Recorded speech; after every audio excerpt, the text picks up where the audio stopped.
Stop the clock. I think I'm right in saying that Mike is the only member of our club with a law degree. No, I failed my law degree. And also the only person who's exhibited at the Manchester Academy of Fine Arts. Is that true? 141st one, yeah. I'm 140. Really, I asked Mike to, This is my spotlight. I asked Mike to tell me a few things about himself before he came on. And I actually no idea what to expect, because when we see him at the club, he's always drawing in pencil. When he goes home, he paints in oils. And then he goes out to the hotbed press and he does screen printing and lino cuts and etching. And he said, and I can't work out this one, you'll have to explain it to me, Mike, why are all your etching favourites with a German name? Because he says, oh, I like Kurt Schwitters, I like Hannah Hock, I like Raoul Hauschenberg, and I like Robert Rauschenberg. So we might get something to do with the German connection. Right, Mike, over to you.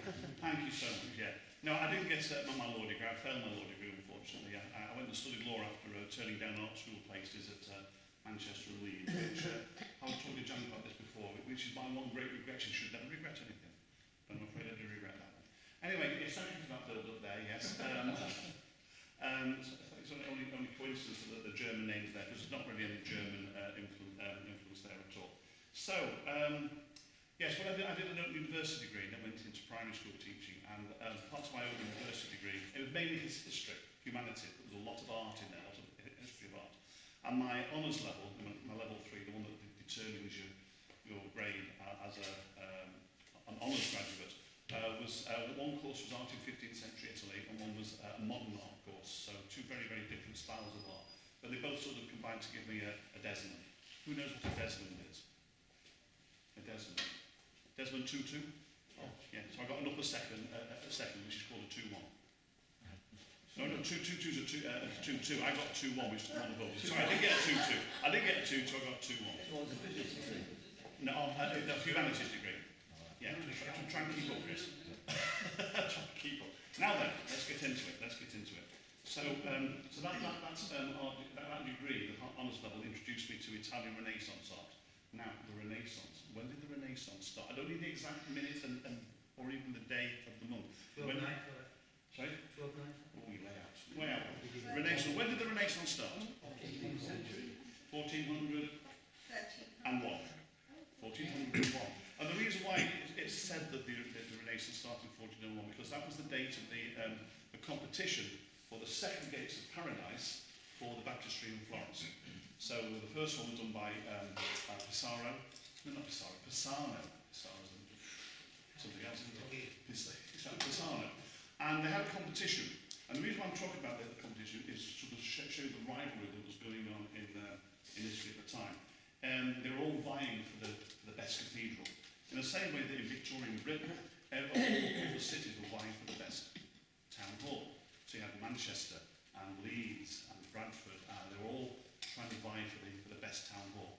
Same thing happened in Italy regarding cathedrals.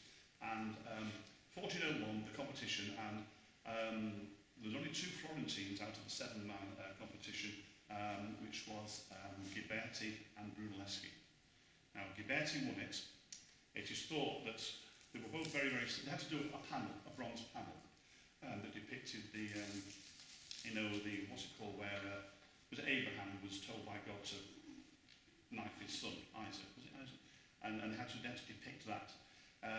Ghiberti won the competition, and it's thought he won it because he used about 7 pounds of less bronze in the panel, which would obviously meant that the final doors would be cheaper. You can actually see a copy of those doors in Preston Art Gallery. It's actually in plaster. It looks for all the world like it's made out of bronze. Anyone seen those in Preston Art Gallery? Brilliant. Wonderful. There's also a wonderful copy of Verrocchio's David as well. These gates of paradise, absolutely wonderful. Anyway, rivalry. That's what I want to talk about. And my influence. I could have done this talk on the surrealist painters, Dali and Yves Tanguy and Magritte and all that. I could have done a whole sort of 15-minute talk on, or probably an hour talk on my surreal. I had a big surrealist influence back in the early 70s. So I could have brought in loads of surreal paintings, but no, I've chosen not only the Renaissance, I've chosen Leonardo da Vinci. I've got a little flow chart here. Are you impressed? Oh, yes, very, Well, he should very be. Well, he should be. So the thing is, we were talking before, and the two ladies who were up before, I mean, can't remember your name, sorry. Karen was talking about doing versions of, you did the Turner one and different ones like that. It was in Renaissance. It was called quotation or imatio. You had to imitate. Well, you didn't have to, but you imitated. And it went right the way through Renaissance Italy. Raphael, Titian, Michelangelo, and Leonardo da Vinci. There was a lot of intense rivalry. Not so much with da Vinci. He was never really got involved with the being patronised by a patron, a main patron. Whereas people like Michelangelo, he hated painting. He thought it was a second-class art form. He didn't like doing the Sistine Chapel. In fact, he rubbed quite a lot of it off when he first started it, and started again. He hated doing it. But he was under the thumb of Pope Julius II, was it? And Raphael was just down the corridor doing the Pope's private quarters. Now, Raphael and Michelangelo hated each other with a vengeance. Michelangelo was always very scruffily dressed. Raphael was much younger, like a dandy. Huge rivalry. There was lots of rivalry going on in Florence, especially at the time.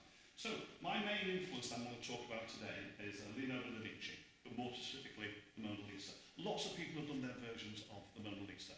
So what I did was, I actually had a solo exhibition some time ago, and I called it La Gioconda, which is the French for the Mona Lisa, because her real name was Lisa Gherardini. She was married to an Italian businessman called Giocondo, sorry. And of course, he never got his painting, because he kept it with him all his life, and I think it was even in the room with him when he died, when he was in France. So, I sort of liked experimenting with different art styles like Karen was doing with Turner. So I looked at Warhol, one of the pop artists. So this one up here, with 4 different panels. This is the screen print, done at hotbed press. So as you can see, all the different panels have been prepared before the actual Mona Lisa itself was put on. What I did there was I did a very, very high quality photostat of the Mona Lisa, put it onto an acetate, not onto an acetate, then had to cover it with oil, and let it dry to get the translucency.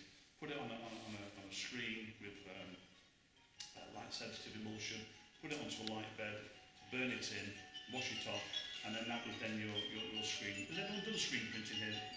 Many people done screen? It's a really satisfying art form. So that's that one there. Warhol obviously did sort of Campbell's soup tins, and Jasper Johns used tins. Now I use tins in some of my collages here. So this is one that's on a. I also like stretch this canvas myself. It wasn't that difficult with only being 12 by 12. So this is using a Campbell's soup tin. So this is very much like a pop art type of painting. This tin here had obviously been lying on the road for a long time. You see how flat it is. It's been sort of flattened, almost paper thin. And that was right in the centre of Manchester, roughly where Marks and Spencer is, the crossroads there. And I saw it there, and I thought that's going to go in a picture somewhere. So I did that. This swoosh of blue ultramarine here, you can see it's also on this one here. This is another screen print that I did.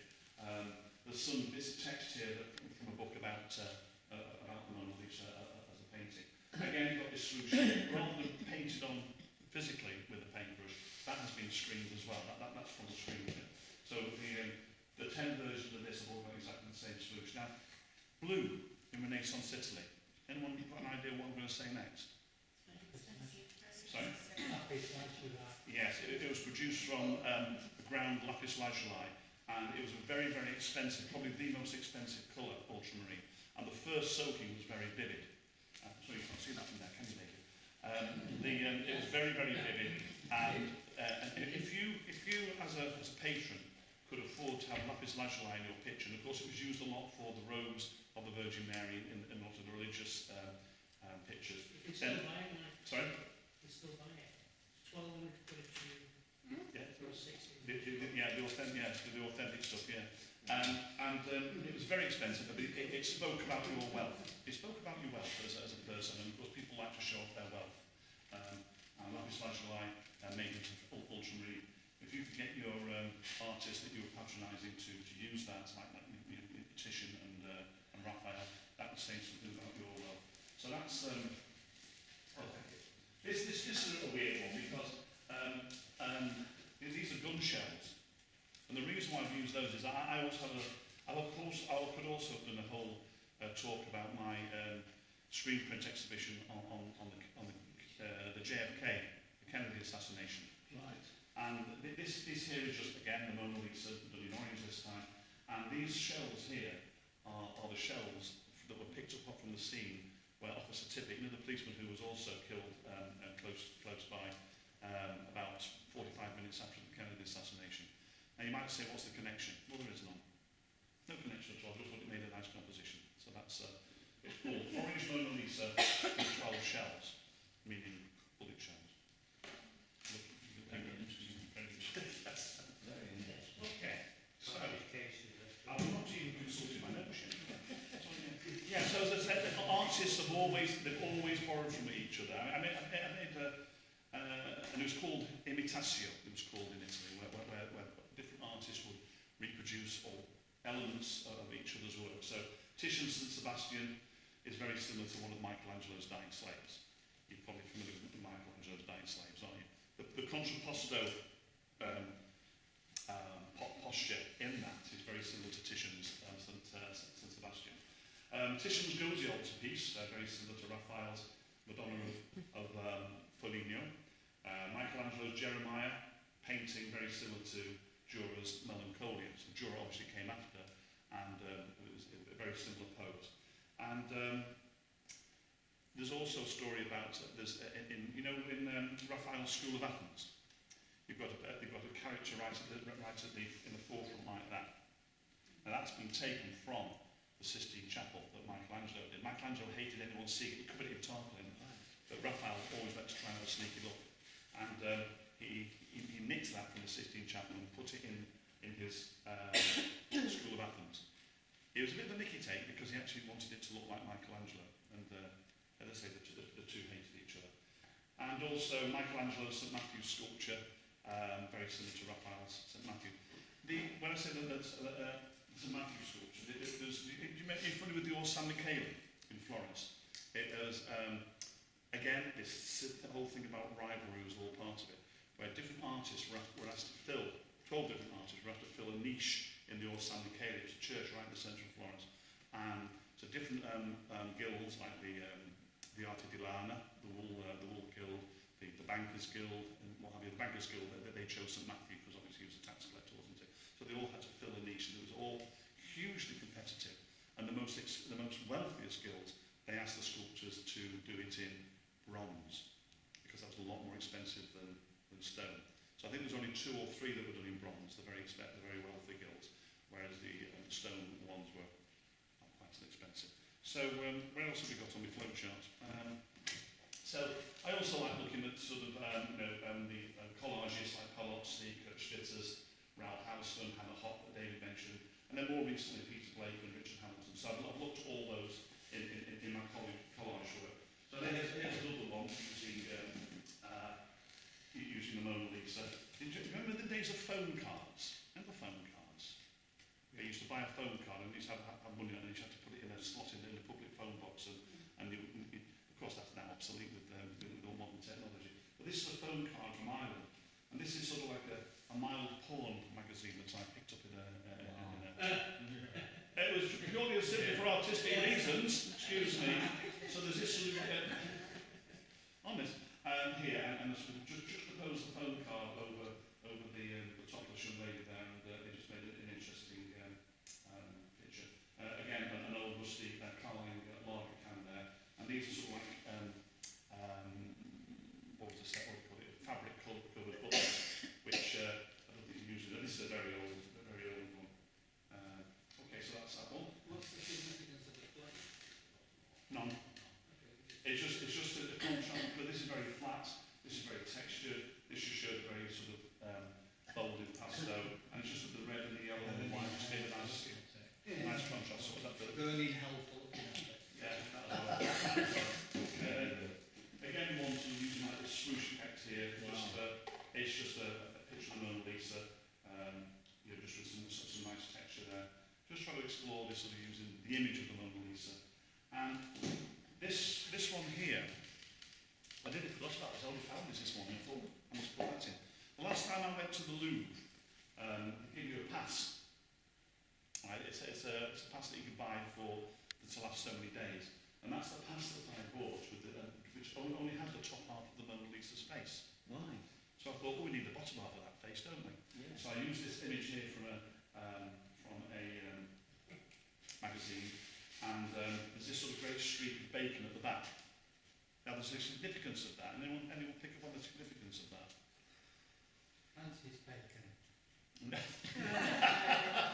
it's not fancy bacon. Roger Bacon. In the way that, and I was showing Janet before a collage that I did that was like a critique and a condemnation of the way that women's bodies have been used in advertising to the detriment of the image of woman, as if they're a piece of meat. And that's what this swathe of meat is meant to signify, the way that in advertising especially, women are sort of perceived in that way with no dignity. And that's like a critique on that, as well as using the Mona Lisa as part of that image. You're well before your time in that thinking. I'm not sure. Whoa! And I think that, and you all get a free postcard, by the way, of one of my collages. And that's one that says, again, someone Rauschenberg has always been a great favourite of mine. And this one, I've not shown the main piece, have I? Which I'll do very quickly. I've not done the main piece, have I? So, Wow. so I'll make this very quickly. So this is actually called Mona Lisa by numbers. You know those pictures for children where you have, like, you've got an outline of a picture, you've got number 1 equals white, number 2 equals black, number 3 equals brown, number 4 equals red, so on and so forth. So this is my Mona Lisa by numbers painting. What I did here was I took a photograph of, no, it was a postcard that was then put onto an acetate, and that acetate I put onto an overhead projector, shone it onto the canvas, so that I went around in pencil so that it was exactly the same. So it's very good to eyeball a painting, isn't it? Especially Mona Lisa. So I was going to put like little numbers all over it, wasn't 1 and 2 and thing. I thought, no, that'd spoil it. So I just left it as it was. So this is called Mona Lisa by numbers, and that's it. That's more or less it. Sorry, I don't know where it's